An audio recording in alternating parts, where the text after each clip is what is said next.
துரத்தப்பட்ட ஆவிகள் ஏன் மறுபடியும் அதே மனுஷனுக்குள் வருகிறது? நான் இந்த வீட்டை விட்டு போக மாட்டேன். அது தன்னுடைய வீடாகவே அது என்ன செஞ்சிருது, நினைச்சு கொள்ளும். என்னை மன்னிச்சிருங்க ஐயா, இது எப்படியாச்சும் என்னை விட்டு மீண்டும் துரத்துருங்க அப்படின்னு. அவைகள் உள்ள வந்த உடனே அவன் என்ன செய்யறான், அது சொல்லுகிறபடி அதுக்கு கீழ்ப்படுகிறான். அப்போ இந்த துரத்தப்பட்ட பிசாசுகள் மீண்டும் வருமானு சொன்னா அது வருகிறது. எப்படி வருகிறது? துரத்தப்பட்ட ஆவிகள் மீண்டும் வரும். அது வராமல் இருப்பதற்கு நாம என்ன செய்ய வேண்டும் என்பதை குறித்து நான் உங்களிடத்தில் சொல்லியிருக்கிறேன். Praise the Lord. கிறிஸ்துவுக்குள் பிரியமானவர்களே, ஆண்டவராகிய இயேசு கிறிஸ்துவின் நாமத்தில் நான் உங்களை வாழ்த்துகிறேன். பிரியமானவர்களே, இன்னைக்கு நம்ம என்ன பார்க்க போறோம் அப்படின்னா, துரத்தப்பட்ட அசுத்த ஆவிகள் மறுபடியும் ஏன் வருகிறது? துரத்தி விடப்பட்ட பிசாசுகள் ஒரு மனுஷனுக்கு ஜெபம் பண்ணி அந்த அசுத்த ஆவியை துரத்தினதற்கு பிற்பாடு மீண்டும் அது வந்து அவர்களை பாதிக்கிறது. பிரியமானவர்களே, அது ஏன் என்பதை குறித்து தான் நாம் ஆராய்ந்து பார்க்க போகிறோம்.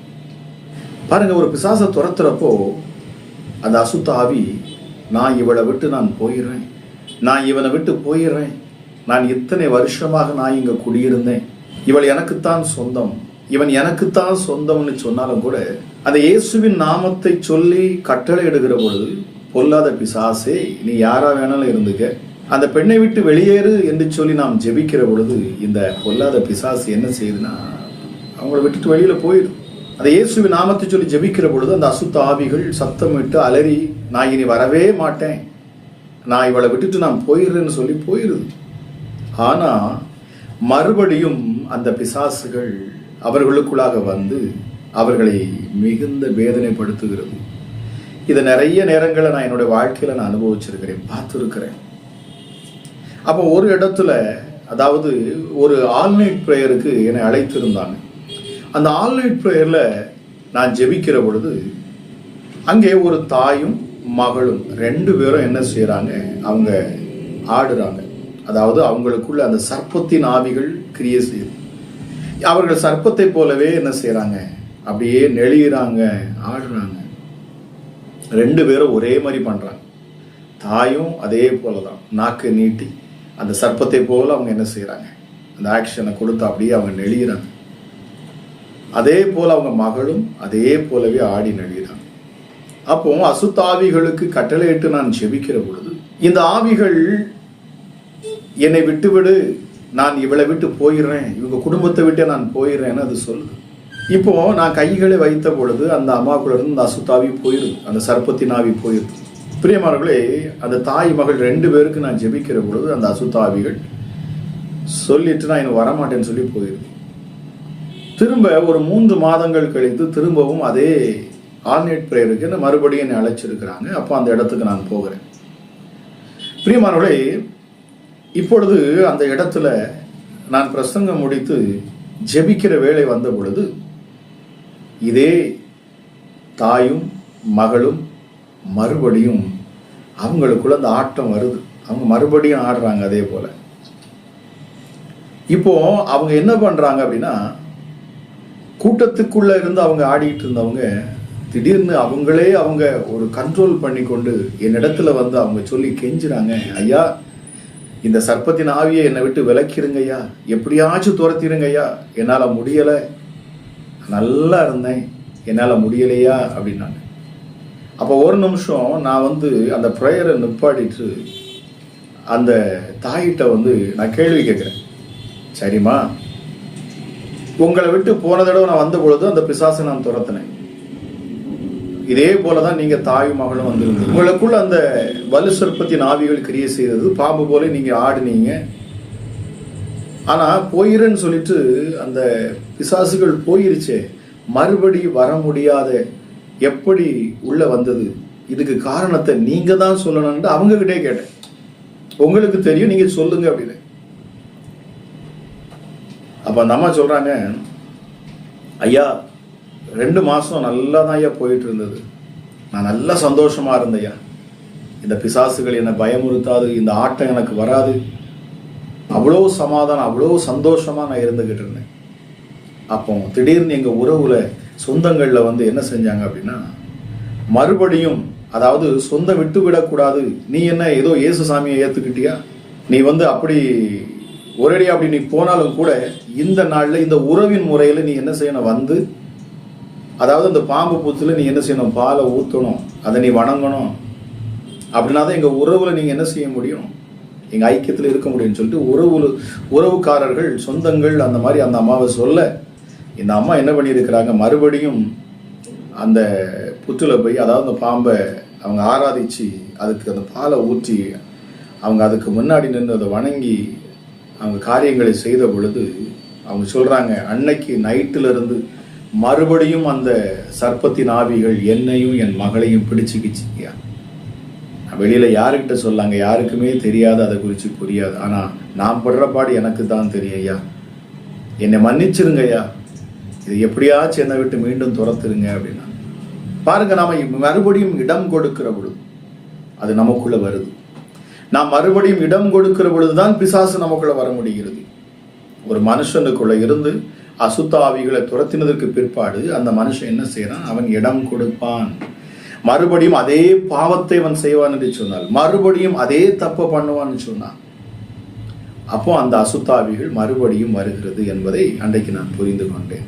பிரியமானவர்களே, மத்தேயு 12ஆம் அதிகாரம் 43, 44, 45 வசனங்களை நம்ம எடுத்து வாசிப்போம்னா, அங்க ஆண்டவராக இயேசு கிறிஸ்து கூட அழகாய் ஒரு காரியத்தை நமக்கு வெளிப்படுத்துகிறார். அது என்ன என்று சொல்லி நம்ம இப்பொழுது படிப்போம் பாருங்க.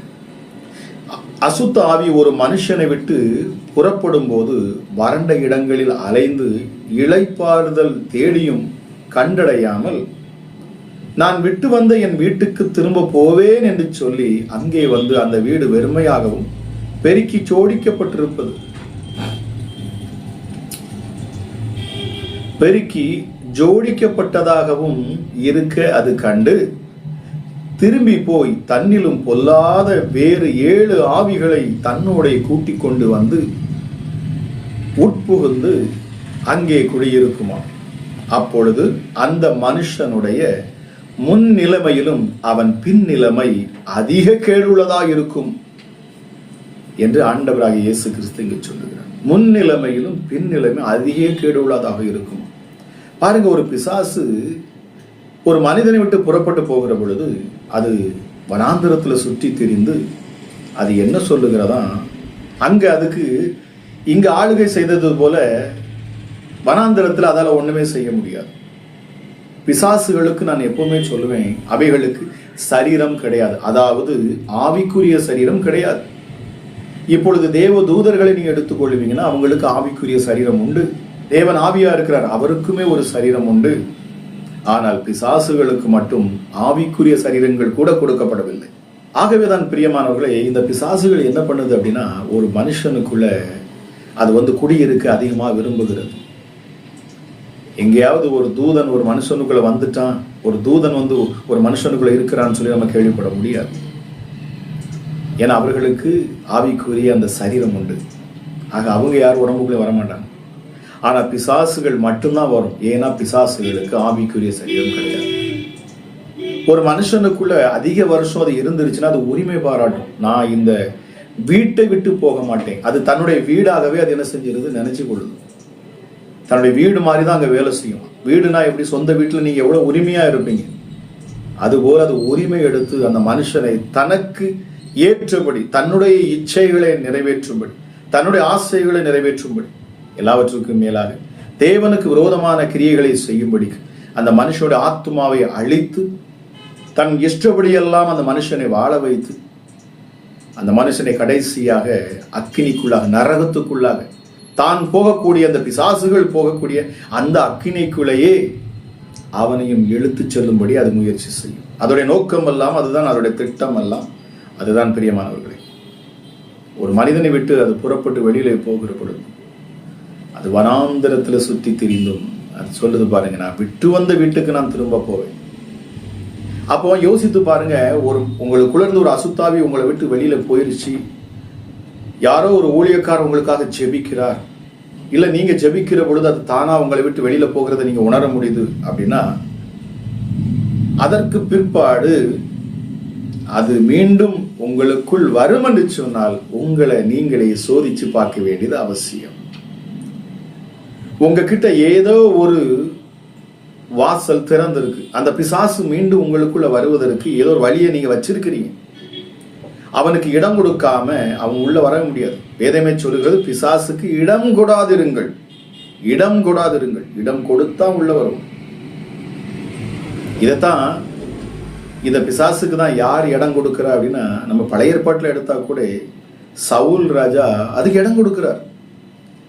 அவனுக்குள்ள வேறொரு ஆவி உள்ள வருகிறது. அதுக்கு காரணம் என்ன தெரியுமா? அவனுக்கு எரிச்சலும் கோபம் எல்லாவற்றுக்கும் மேலாக பொறாமை அவனுக்குள்ள வருது. அவனுடைய குணாதிசயங்கள் மாறுது. அவன் தேவனுக்கு பிரியமான காரியங்களை செய்யாமல் இருக்கிறான். தேவனுக்கு கீழ்ப்படியாத காரியங்கள் அவன் ஈடுபடுகிறான். ஆக அவனுக்குள்ள பொல்லாத ஆவிகள் அவனுக்குள் வருகிறது. ஆகவேதான் அவன் தாவீது மேல பயங்கரமா அவன் கோபப்படுறான், எரிச்சல் படுறான். தாவீதை கொண்டு வந்தது எதற்கு தெரியுமா? தாவீது என்பவனுக்குள் பரிசுத்த ஆவியானவர் இருக்கிறார் என்பதை அவனோடு கூட இருக்கிற சேவகர்கள் முதற்கொண்டு அறிந்து வைத்திருந்தாங்க. இந்த பட்டணத்துல ஒருவன் இருக்கிறான், ஒரு சிறியவன் தான், ஒரு சிறுவன். அவனுக்குள்ள தேவ ஆவியானவர் இருக்கிறார். அவன் தேவனால் அபிஷேகம் பண்ணப்பட்டவன், சாமுவேலால் வந்து அபிஷேகம் பண்ணப்பட்டவன். ஆக அவனுக்குள்ள தேவனுடைய ஆவி இருக்கிறது. அது மாத்திரமல்ல, சவுலுக்குள்ள இருந்தது பொல்லாத ஆவிகள். அந்த ஆவிகளுக்கு பொறாமை, எரிச்சல், கோபம், கொலைவெறி இருந்தது. இந்த ஆவிகளுக்கு அவன் இடம் கொடுக்கிற அந்த ஆவிகள் உள்ள வருது. அவைகள் உள்ள வந்த உடனே அவன் என்ன செய்யறான்? அது சொல்லுகிறபடி அதுக்கு கீழ்ப்படுகிறான். தாவீதையே கொலை செய்ய முயற்சி செய்கிறான். தாவீது எப்பொழுதெல்லாம் அவன் துதிப்பானோ, அவன் அந்த மியூசிக்கை பாருங்க, அவன் வாசிக்கிற பொழுது, அந்த கிண்ணரகத்தை அவன் வாசிக்கிற பொழுது சவுல் ராஜாவுக்கு இளைப்பாறுதல் உண்டாகுது. அவன் தேவனுக்குள்ள இருந்து அபிஷேகம் பண்ணப்பட்ட மனுஷனா இருந்ததுனால அவன் வாசிக்கிறப்ப என்ன நடக்கு? அந்த பிசாசு சவுலை விட்டு வெளியில போயிடும். அவன் குணங்கள் அப்படியே இருக்கிறதுனால, மாறாதனால மறுபடியும் அது உள்ள வந்துடுது. பிரியமானவர்களே, யூதாசை குறித்து பார்க்கிறோம். யூதாசும் அதே போலதான். அவன் பிசாசுக்கு இடம் கொடுத்தான். அவனுக்குள்ள பண ஆசை, அந்த இச்சை இருந்தது, பண ஆசை இருந்தது இல்லையா? வேதம் சொல்லுது, பண ஆசை எல்லா தீங்குக்கும் அது வேறா இருக்கிறது. அப்போ இந்த இச்சை, அந்த பணத்து மேல அவனுக்கு அவ்வளோ ஒரு ஆர்வம், அது ஒரு ஆசை அவனுக்கு. பணத்துக்காக என்ன வேணாலும் செய்வோம். இன்னைக்கு அநேகருடைய வாழ்க்கையில பிசாசுகள் போராடுவதற்கு காரணம் இதுதான். அவங்களை விட்டு போகாம இருப்பதற்கு காரணமே இதுதான். ஆசை, அதிகப்படியான ஒரு ஆசை. பணம் எல்லாருக்கும் தேவை. ஆனால் ஆண்டவர் சொல்லுகிறார், ஆண்டவருடைய பிள்ளைகளுக்கு கர்த்தர் அழகா சொல்லியிருக்கிறார் பாருங்க, உங்கள் தேவைகள் என்னது என்பதை உங்கள் பரமபிதா அறிந்து வைத்திருக்கிறார். ஏற்ற வேளையில ஏற்ற காரியங்களை செய்கிறவர். சரியான நேரத்தில் உங்களுக்கு என்ன வேணுமோ அதை அவர் செய்வாராம். உங்களை போஷிக்க, உங்களை நித்தமும் அற்புதமாய் நடத்த அவரால் கூடும், அவரால் முடியும். அவரை விசுவாசித்து நடக்கிற பொழுது அது தானாவே வந்துருங்கிறார். ஆகவேதான் இயேசு சொன்னார், முதலாவது தேவனுடைய ராஜ்யத்தையும் அவருடைய நீதியும் தேடுங்கள், மற்ற இவைகளெல்லாம் உங்களுக்கு கூட கொடுக்கப்படும்.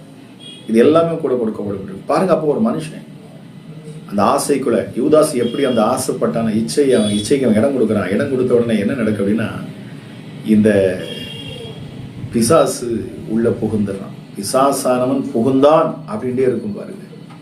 யோவான் 13:27 எடுத்து வாசிக்கிற பொழுது அங்க தெளிவா போடப்பட்டிருக்கிறது, யூதாசுக்குள் பிசாசானவன் புகுந்தான், அவன் இடம் கொடுத்தான். பிரியமானவர்கள், நாம இடம் கொடுக்கிற பொழுது அது உள்ள வருறான். அப்போ இந்த துரத்தப்பட்ட பிசாசுகள் மீண்டும் வருமானு சொன்னா அது வருகிறது. எப்படி வருகிறது? வெளியே போன பிசாசு தண்ணியிலும் பொல்லாதவைகளை கூட்டி கொண்டு வருதான். திரும்ப வரவு சும்மா வரல.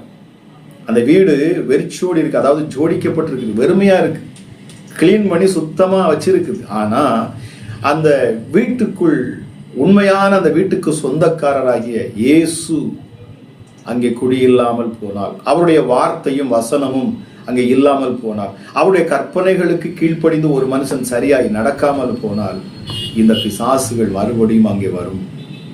உங்களை விட்டு பிசாசு வந்து போயிருச்சு அப்படின்னா மறுபடியும் அது உள்ள வருதுன்னா, நீங்க எங்கேயோ நீங்க என்ன செஞ்சிட்டு இருக்கிறீங்க? இடம் கொடுக்குறீங்க. ஒருவேளை விட்ட பாவங்கள், உங்கள் இச்சைகள், அந்த அருவருப்பான கிரியைக்குள்ள உங்களை மீண்டும் அவன் இழுக்கலாம். அந்த தப்பை நீங்க மறுபடியும் பண்ணலாம்.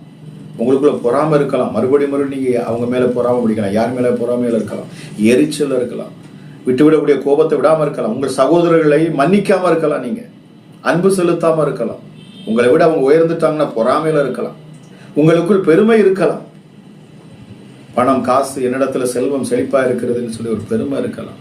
இப்படி இருக்கிற பொழுது இந்த பிசாசுகள் நிச்சயமாக உள்ளே வரும். ஏன்னா நீங்க அதுக்கு இடம் கொடுக்குறீங்க. அவனுக்கு இடம் கொடுக்கிற பொழுதுதான் உள்ள வர முடியும். ஒரு கதவு திறந்திருக்கு அப்படின்னா, வீட்டு கதவு திறந்திருக்குன்னா நாய் உள்ள வரதான் செய்யும். என்னொன்னு உங்ககிட்ட ஒரு கருவாடு இருக்குன்னா அதுக்கு அந்த கருவாட்டு வாடைக்கு பூனையோ நாயோ வரதான் செய்யும் இல்லையா? அப்போ உங்ககிட்ட இருக்கிற அந்த அழுக்கு, அந்த நாற்றம், இப்படி சொன்னா புரியும் பாருங்க. பிசாசுக்கு ஏற்ற நறுமணம், அவனுக்கு பிடித்த காரியங்கள் உங்ககிட்ட இருக்கும்னா, அவனுடைய குணாதிசயங்கள் உங்களுக்குள்ள காணப்படும் சொன்னா, நிச்சயமாகவே இந்த பிசாசுகள் மீண்டும் வரும். கிறிஸ்து இயேசுக்குள் இருந்த அந்த சிந்தை உங்களுக்குள்ள காணப்படுகிறதா? எல்லாவற்றிற்கும் மேலாக உங்கள் சரீரம் தேவனுடைய ஆலயமாக இருக்கிறது. அதாவது பரிசுத்த ஆவியானவர் வாசம் செய்யக்கூடிய ஸ்தலம் ஒவ்வொரு மனுஷனுடைய சரீரம். வேதம் மிக தெளிவா சொல்லி இருக்கிறது பாருங்க. 1 கொரிந்தியர் 16 எடுத்து வாசித்து பாருங்க, 20 வாசிங்க. அங்க எழுதப்பட்டிருக்கு பாருங்க, உங்கள் சரீரம் தேவனுடைய ஆலயமாக இருக்கிறது. அங்க யார் வாசம் பண்ணணும்னா, பரிசுத்த ஆவியானவர் வாசம் பண்ணணும். இப்ப பிசாசு உங்களை விட்டு வெளியில போயிடுச்சு, நீங்க வந்து ஜெபிக்கிறீங்க, அசுத்தாவி உங்களை விட்டு வெளியில போயிருச்சுன்னா, அடுத்து நீங்க செய்ய வேண்டியது என்ன அப்படின்னா, பரிசுத்த ஆவிக்கு இடம் கொடுக்கணும். அசுத்தாவி போயிருச்சுன்னா பரிசுத்தாவி உள்ள வந்துடும். இப்ப பிசாசுக்கு அது வீடாக செயல்பட்டு கொண்டிருந்தது. இப்போது பரிசுத்தாவியானவர் வந்து விட்டார் என்று சொன்னால் உங்கள் சரீரம் ஆலயமாக மாறிவிடுமா? அல்லேலூயா!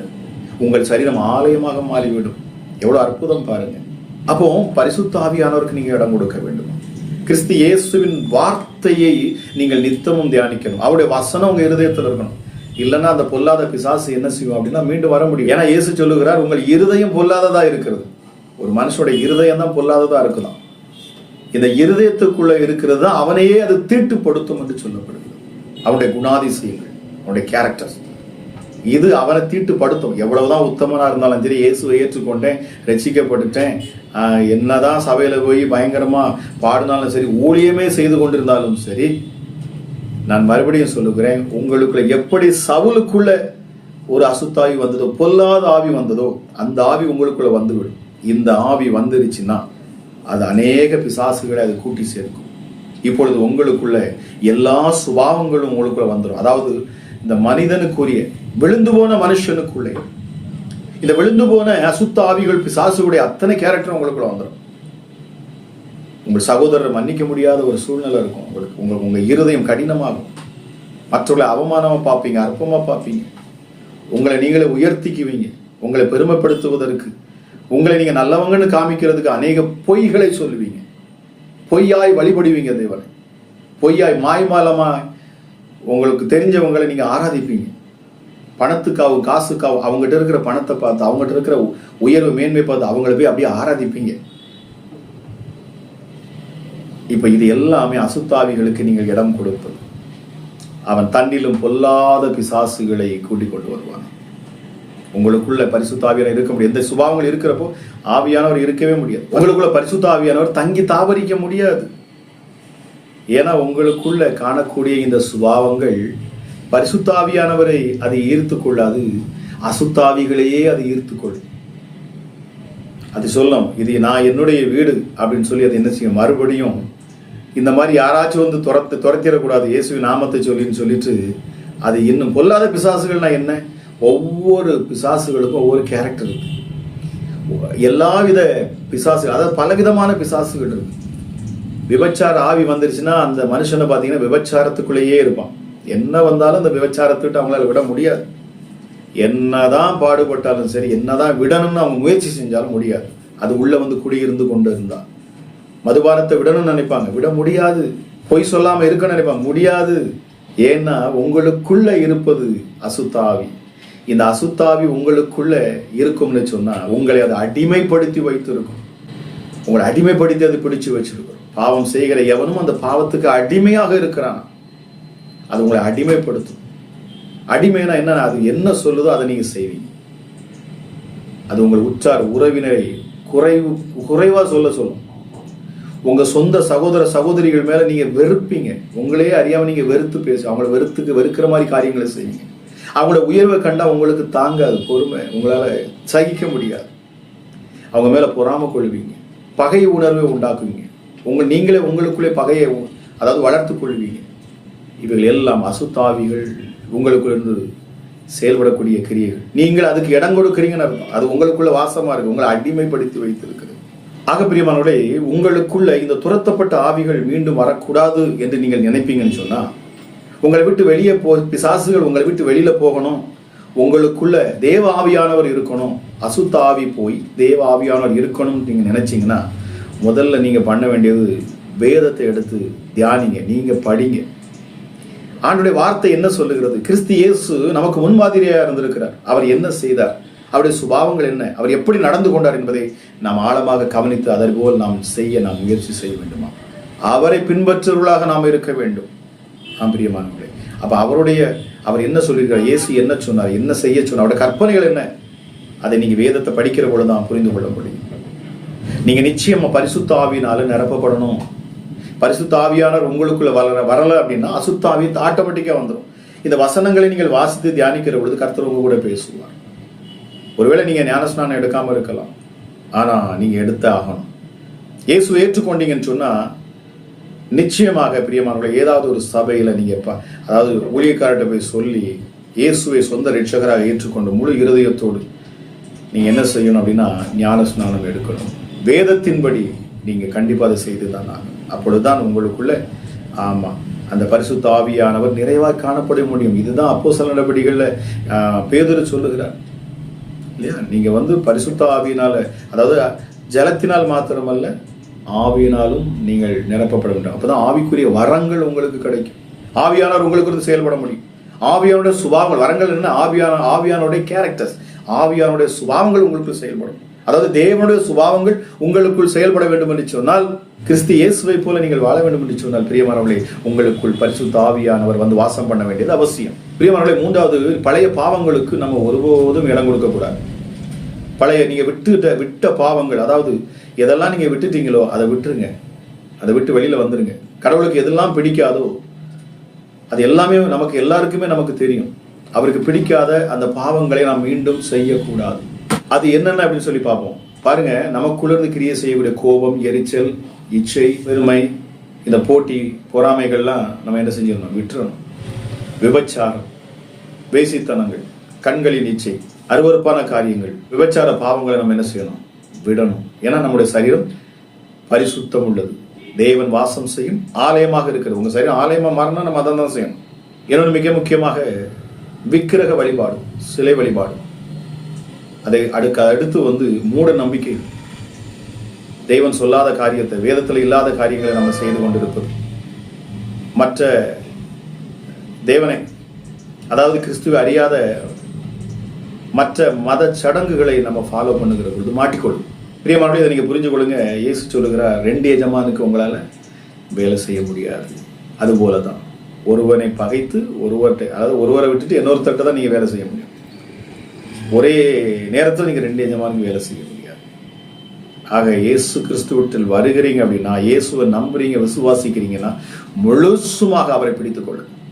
அவரையே சொந்த ரட்சகராக ஏற்றுக்கொள்ளுங்க. என்ன வந்தாலும் இந்த இயேசு விட்டு விலக மாட்டேன்னு சொல்லி நின்று பாருங்க, உங்க வாழ்க்கை மறுபமாகும். துரத்தப்பட்ட ஆவிகள், அசுத்த ஆவிகள் உங்க சரீரத்துக்குள்ள வரவே முடியாது. அப்ப நம்ம விட்டு வந்த பாவங்களை நம்ம மறுபடியும் செய்கிற பொழுதுதான் இது பொல்லாத ஆவிகள், அதுக்கு இடம் கொடுக்கிற பொழுதுதான் இந்த அசுத்த ஆவிகளும் நம்மை மேற்கொள்ளுகின்றன. 2 பேதுரு 2:20 என்ன சொல்லுதுன்னு நம்ம ஒரு நிமிஷம் வாசிச்சு பார்ப்போம். இயேசு கிறிஸ்துவை அறிகிற அறிவினாலே உலகத்தின் அசுத்தங்களுக்கு தப்பினவர்கள் மறுபடியும் அவைகளில் சிக்கிக் கொண்டால் அவர்களுடைய பின்னிலைமை முன்னிலைமையை காட்டிலும் கேடுள்ளதாக இருக்கும். பாருங்க, அங்க ஏசப்பா சொன்னது மாதிரியே இங்க பேதுரு எழுதுறாரு பாருங்க. ஒரு மனுஷனுடைய அந்த நிலைமை, மறுபடியும் அந்த பாவத்துக்குள்ள அவன் போவான் அப்படின்னு சொன்னா அவனுடைய முன்னிலைமையில் அவனுடைய பின்னிலைமை அதிக கேடுள்ளதாக இருக்கும்.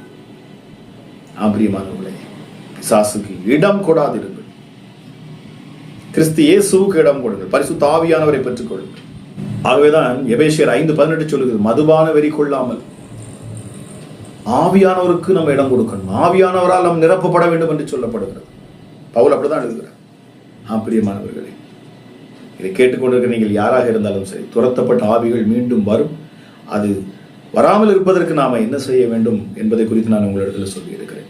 நீங்க எத்தனை இடத்துக்கு போனாலும் சரி, நீங்க ஜெபிக்கிற பொழுது உங்களை விட்டு போயிடும். ஆனா மறுபடியும் வருதுன்னா நீங்க உங்களை சோதிச்சு பார்க்க வேண்டியது அவசியம். நீங்க உங்களைத்தானே சோதித்து பார்க்க வேண்டியது அவசியம். பிரியமானவர்களே, உங்களுக்குள்ள அப்படி என்ன இருக்கு, பிசாசை அட்ராக்ட் பண்ற மாதிரி, அசுத்தாவிகள் அட்ராக்ட் பண்ணி உங்கள்கிட்ட இழுக்கிற மாதிரி கவர்ச்சி, அதாவது அதை கவர்ந்து இழுக்கிற மாதிரி உங்ககிட்ட என்ன இருக்கு? பிசாசை கவர்ந்து இழுக்கிற மாதிரி அந்த சுபாவத்தை முழுவதுமாக விட்டு விடுங்கள்.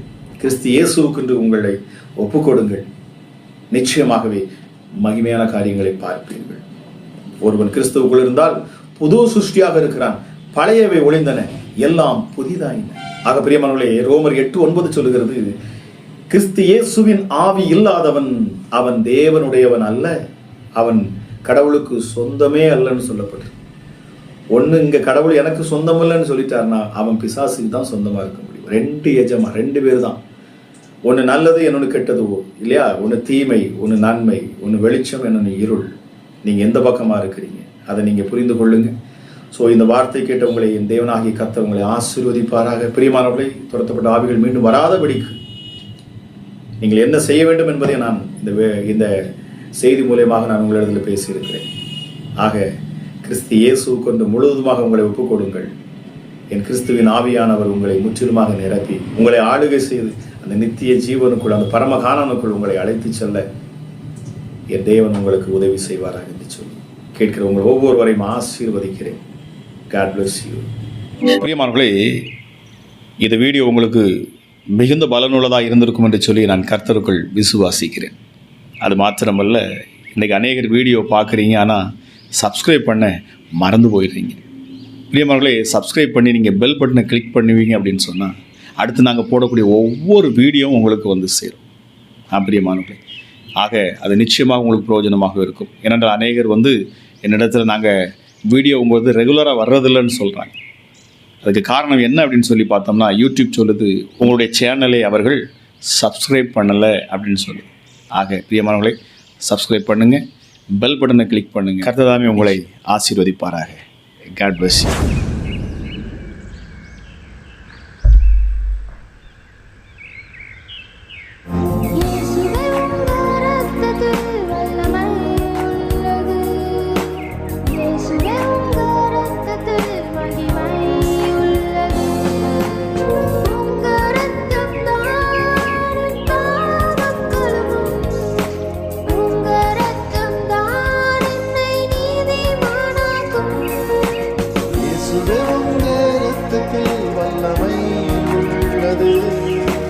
இயேசுவே உங்க இரத்தத்தில் மகிமை